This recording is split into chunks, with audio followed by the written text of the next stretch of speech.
Quisiera comentarle que recientemente se ha destapado una red de corrupción en el Poder Judicial del Estado de México, a la que diversos abogados que hemos entrevistado se refieren propiamente como la mafia del Poder Judicial, por la manera de operar de los jueces de control, magistrados, donde se ha mantenido a personas injustamente presas o por otro lado se ha liberado de manera dudosa a otras personas. Para ejemplificar esto que menciono, pues está el caso del exalcalde priista de Toluca, Raimundo Martínez, quien es acusado por su exesposa de secuestro exprés.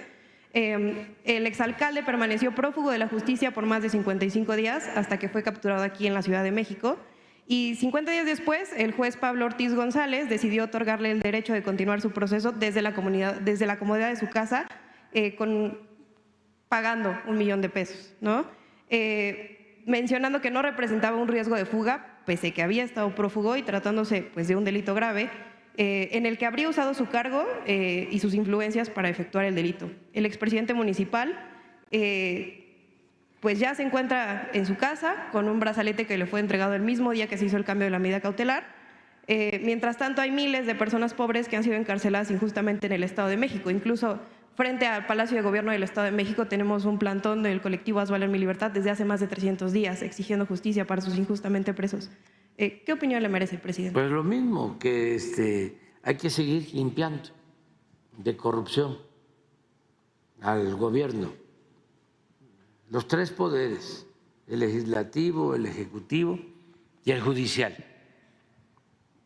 Y donde hay más corrupción ahora, sobre todo en el ámbito federal, es en el Poder Judicial. Está muy echado a perder, no es nuevo, fue algo que se fue produciendo, es un proceso de degradación que tuvo que ver con las componendas políticas que se hicieron en la época del llamado neoliberalismo o neoporfirismo, en la época de la política de pillaje. Nada más para que nos ubiquemos, ¿qué significó este periodo neoliberal?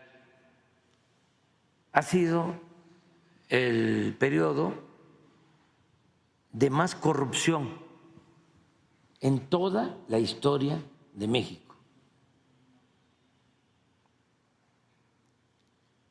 De 1983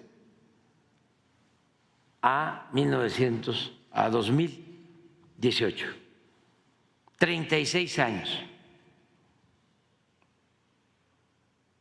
Es el saqueo más grande en toda la historia del país.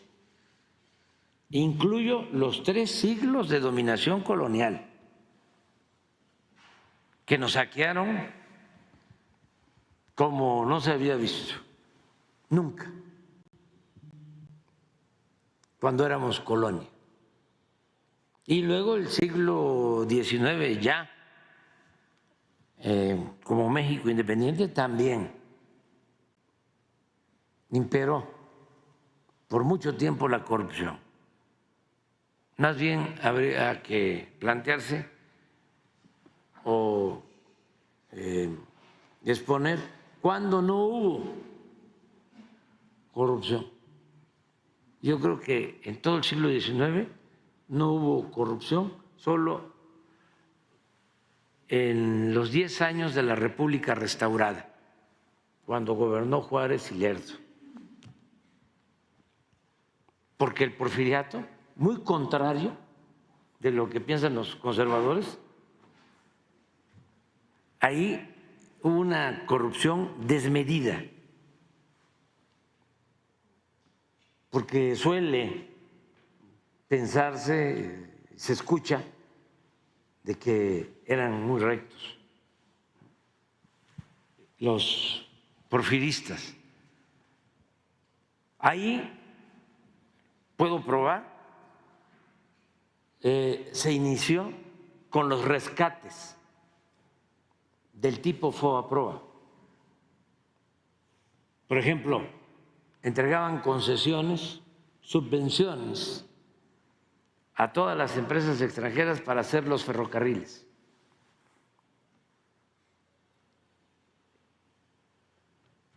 A las empresas les entregaban por kilómetro un subsidio